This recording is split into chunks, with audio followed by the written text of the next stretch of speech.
welcome to my office floor. This is my dog. He's got a cone on. Spay new to your pets. So we're here on my office floor for a very good reason. Buddy, go away. We are here because the other day, okay, he's just gonna be in the video. The other day, I posted a photo. Here's that photo. It's right there. And the caption was that I thought I might have overpacked for my 3-day Disney trip. And of course I was being sarcastic and everybody laughed at me. But then I got a lot of feedback saying, you know, I don't believe that's possible, or if it is, can you show me how to do it?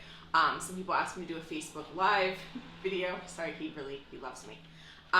So I thought I would show you what's in the bag that I packed. It's right here. For a 3-day trip to Disney, and show you how it's possible to do what I'm calling ultralight packing, which is packing not carry-on only, but packing personal item only. So instead of taking even a rolling carry-on bag, I'm taking like a personal item, so a regular size backpack that fits under the seat in front of you, or a large purse. So I'm gonna get rid of the dog, and then I'm going to first unpack this to show you what's in here for a 3-day trip to Disney World, and then I'll give you some tips on how you can do it too. Maybe with the help of R2 here, because he's really being needy right now. Okay, let's start. I really didn't think through this whole being able to press play from here thing and then scooching back so you can see me. So, the dog is gone for now. Here is the bag, packed for 3 days in Disney World. Now mind you, this is a packing cube, so that's the first and only tip that if you need to listen to, is use packing cubes to make ultralight packing possible. Uh-oh, here comes the other dog. Okay, I give up. They're gonna be in the video. Hey, buddies. So packing cubes allow you to, instead of packing light, you're packing dense. So as you can see, this is not necessarily a light bag, but it is very small. So it will absolutely fit in the bag I'm gonna use to put underneath the seat. Let's take a look at what's inside, and I think you might be surprised as to how much, oh good, there's that going on behind me. I think you'd be surprised as to how much fits in this bag. So I'm gonna open it up. And this is what I'm taking to Disney World for 3 days.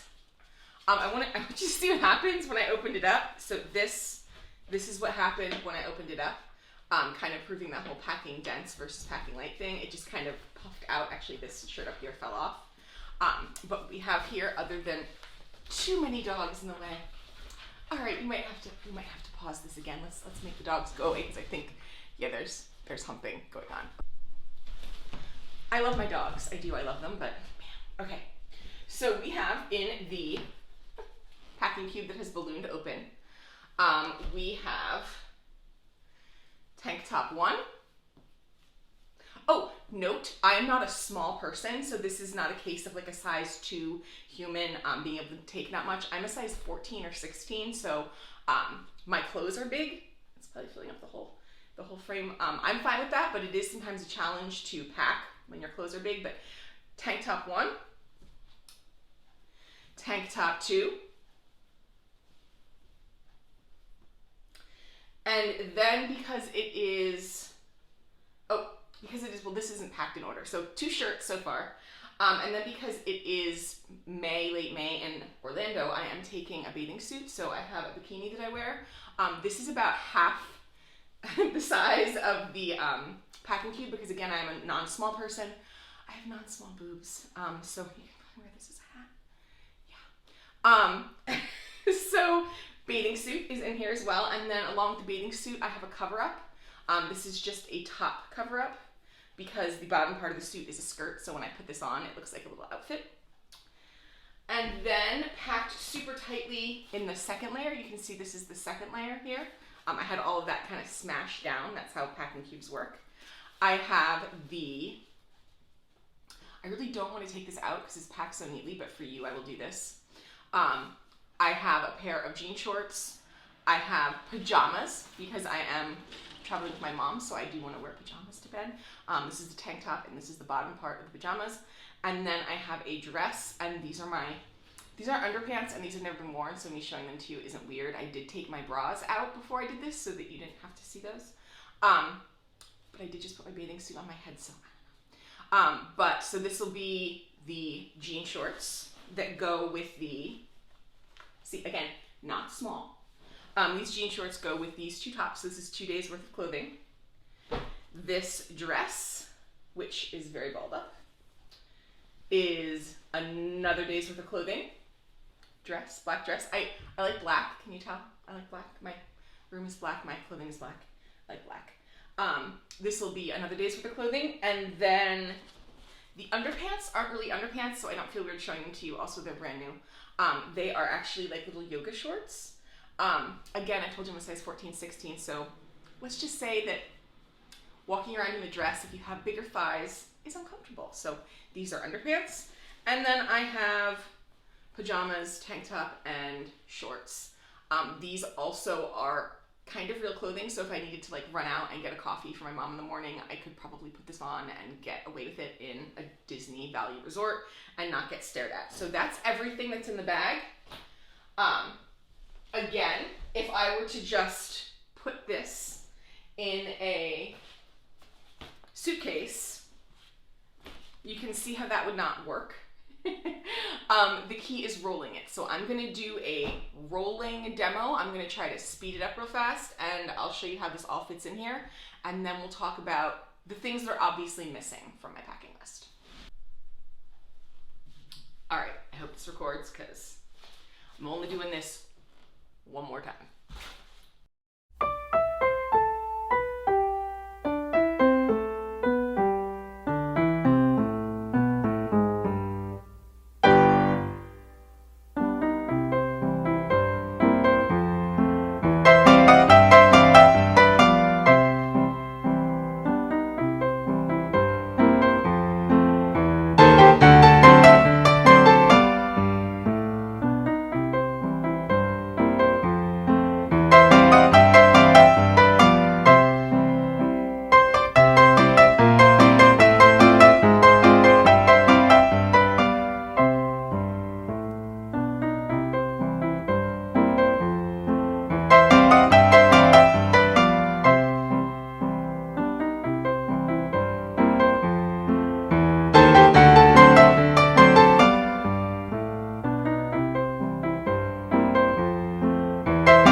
So there you have it, me putting all of those things in this bag, 3 days worth of clothing, including pajamas and a bathing suit, in one small packing cube. Now, this is a small packing cube. They usually come in 3 sizes. This is the smallest version. There's one that's about twice as big as this, maybe not, like that much bigger. And then there's one that's the size of half of a roll-on clamshell bag. If I can find mine, I'll show them to you, but I don't know that I can find them easily. But this is the smallest one, and I will admit that this is a bit ridiculous. When I say ultralight packing, I mean this is the least I've ever taken anywhere.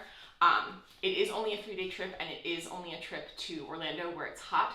But I have done a trip like this for work for a week, again in Scottsdale where it was also hot. But I had to dress for work, and it's also cold inside, so I managed to do this much packing for a work trip as well. Some tips that go with this, and then I'll show you some other things that obviously need to go along with me on this trip. Obviously you saw that I chose a lot of really thin fabrics.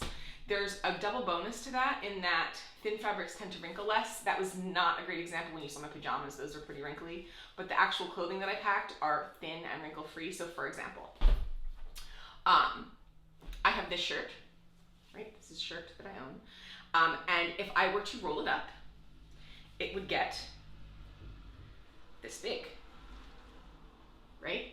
And I can wrap that around there. That's how big that is.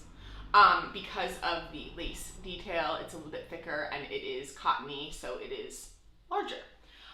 You will notice that I have this shirt, which I literally bought today, and I wanted to keep the tags on to show you that I do not spend a lot of money on clothing. This is a shirt. It is a very nice shirt. It has a nice detail on the back. And it is from Marshall's. I purchased it not even an hour ago. It was $17. It is an extra large because I am an extra large. But you'll notice that if I roll this up, it gets, hold on, not that you're not tired of watching me roll yet, smaller than this. See, this, smaller than this. I know it doesn't seem like a big difference, but when you're trying to pack in here, it's a huge difference. So I legitimately, when I go shopping like I did today at Marshall's, I will stand in the dressing room and I will roll clothing up to see how well it rolls. You get really good at eventually figuring out the kinds of fabrics that work. This is also very wrinkle free, but I will roll it up to see how small it gets. I'm sure that, what is it, like theft prevention probably is looking at me through the mirror and being like, she's gonna steal that shirt. No, I'm gonna pack the shirt. Probably thinking, okay, Tracy, there's things you do not have in this bag. And you're right, so let me show you what else comes along with me. I'm obviously not taking this on the plane. It's got mesh, you can see through it. I wouldn't want to do that. So I'm taking a regular size backpack. You can see this kind of sitting on my lap, how big it is. It is a normal size backpack. It would hold a MacBook Pro if you wanted it to. On this trip, I don't, but it does have like a little thing back here. So this is about the size of a larger laptop. I will not be using this portion because it's a not work trip, so we're just gonna zip that right back up. But this is a regular, normal size backpack. This is an older Timbuktu. They don't make this anymore, which is sad because this fits exactly underneath the bottom of the seat in front of you on any airplane, even smaller planes. But as you will note, I'm gonna take this and I'm going to drop it in here. And there's still all the room here. So I can take a few extra things, and those things are obviously going to be personal care items. Someone in one of the comments that kind of inspired this post asked me about makeup, and the answer to that is this is my makeup bag for travel. This actually is going to get dumped into my see-through toiletry bag because it's important for it to be see-through for TSA if you're going on a plane. Oh, do you hear my dog? He's so sad that he can't be in the video. But I'm going to show you every single thing in my makeup bag. There is first, I need you to see how little this is. Tiny little, this is a BB cream, or it's a CC cream, kind of the same thing. It's color correcting, and it's got an SPF in it. This is probably just enough for my trip. I get those subscription boxes. If you've ever watched one of my videos before, I was doing a bunch of subscription boxes. That's where this little bag came from. But getting these little tiny trial-sized bottles is super great. If you don't do this, you can always just take something from your larger thing and decant it into a little tiny container. I like having this all together. So I have sort of foundation to go with my sort of foundation. I have primer. It's Florida. I need to do something to keep the shininess off my face. And you'll notice that I've already used this. So this is almost gone, which makes it smaller, lighter, and I'll probably be able to throw it out before I come back. And then I have a moisturizer, again, tiny. I have an exfoliant because skincare is important. And then I have this, which is a mascara that I got actually from Influencer, which is a VDL. It's a prime and a fixing, but it actually works as mascara and I can do my eyebrows with it. So that's a double use product. Speaking of double use, tiny little eyeshadow palette, also from a beauty box. I use this as an eyeshadow, and if I'm feeling fancy, I won't be feeling fancy in Disney World. But if I'm feeling fancy, this can be used as a highlighter, and that is a contour. And it's the size of a silver dollar. So as you're seeing here, size is key. Keep things little. I also have two little tiny lip colors. This is a lip stain that lasts all day. I don't even need to take it to the parks with me because I put it on in the morning and it stays. This is a lip gloss in case I need some kind of moisture. And the very last thing I have in the bag is my one accessory. This is my tiki ring. I'm going to Disney World. I don't know what to tell you. This is my tiki ring. So that is all my makeup. It is going to get poured into, hold on, my toiletry bag, which also contains toothpaste, a wave spray because Florida, my hair hates Florida, deodorant, a comb, and very important, this is the smallest bottle I could get because I need it for my whole body. SPF needs to go along. Kristen, if you're watching this, I promise I will wear sunscreen this time. Okay, that was just for you. So all of this, whoops, goes into here, thusly. This goes into here. And I'm ready to go with my small backpack. You again might be thinking, well, Tracy, what about shoes? I'm glad you asked. The last tip I have for packing for a warm weather destination is little shoes.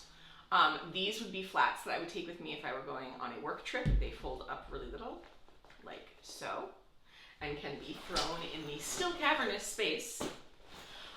Or light sandals. These weigh about, I don't know, an ounce. These are Sanuk sandals, super small. Put them in here. I would like to point out that even with all of that stuff, I have one shoe in here I don't even need. There is lots of room in my backpack, so I have room for a luxury item. So you might pick either, oh, I don't know, hold on. I really should have been more prepared when I started filming this. Anyway, I was saying luxury item, you might pick a camera. This would obviously need a case before it went into my bag, which I have. I'm not taking a camera on this trip, but you will also notice that my camera is small. This is really a theme, I think, here is to curate a collection of small items. I used to carry a large DSLR camera. This is a little mirrorless Sony. It works just as great, and it is less than half the size. So I might choose my camera. Let's pretend there's a case on this, which there isn't. I could very easily add this to the bag. Still not a full bag. I'm not gonna do that though, because it's not in a case and I don't want to break it. Let's put that up carefully. Or if you wanted to, for example, if you absolutely need your ears because you're going to Disney World, you could put these very easily in here. Still lots of room. I want to show you the cavernous empty space in here so that you know that you could also, again, bring home souvenirs or even pack twice as much, because ultralight packing is a process to learn. So I didn't just wake up one day, put 3 things in a bag and get on a plane. This has been 6 years of my life being constantly traveling and really learning what I need and what I can live without. So the best advice I can give you at the end of this kind of rambling video is to really think about what your necessary things are, and then find a way to make them smaller, find a way to fit them in a packing cube, or find a way to get them when you're at your destination. If I were going to be gone for more than 3 days, I would be packing exactly the same amount of stuff, and I would be doing laundry. So that's the other way that I make this possible. We are going away for 15 or 16 days this summer, and I'm carrying everything on my back because we're going on trains and there's cobblestone and such. So we'll be doing laundry during that trip, and that's fine. It's so much easier to do a quick load of laundry than it is to cart around, you know, a suitcase bigger than I am around the world. So I hope this was a little bit helpful. I'm sure there's stuff that I left out, so I'm gonna check this video out. I'm gonna edit together, and then we'll see if I need to add any final thoughts. Okay. Thanks for watching. Oh, wait, no, I put this here. Hold on, I have things so that I can show you here. So some of the argument that I was anticipating hearing was, well, Tracy, this is nice that you're going to Orlando with not much stuff. How do you go to, say, Chicago in the winter? And my answer to you is the same way that I do this, and that is smart items of clothing. So for example, this is a very warm, packable down jacket that fits into this baggie. I have been known to squish this jacket into this baggie and hang it from a carabiner, which is usually on here. I don't know where my carabiner is. But I hang it from a carabiner off the outside of the bag, thus freeing up interior space for other things. I also have this, which was actually a gift. It's a fleece, but it is super, super, super thin. You can get these again at like Marshall's for 20 bucks. Nothing I own costs a lot of money, but it is all very light packing friendly. So I think those are all my tips. Again, thank you for watching. Sorry that I'm on my office floor. I hope this was helpful, and if it was, please let me know down in the comments what you liked, what you didn't, any other questions you have, and I'll try to answer you, because I really like to make travel more accessible to everybody, and I really feel that by carrying less stuff, you can have more fun. I need a better tagline than that, but for now, thanks for watching.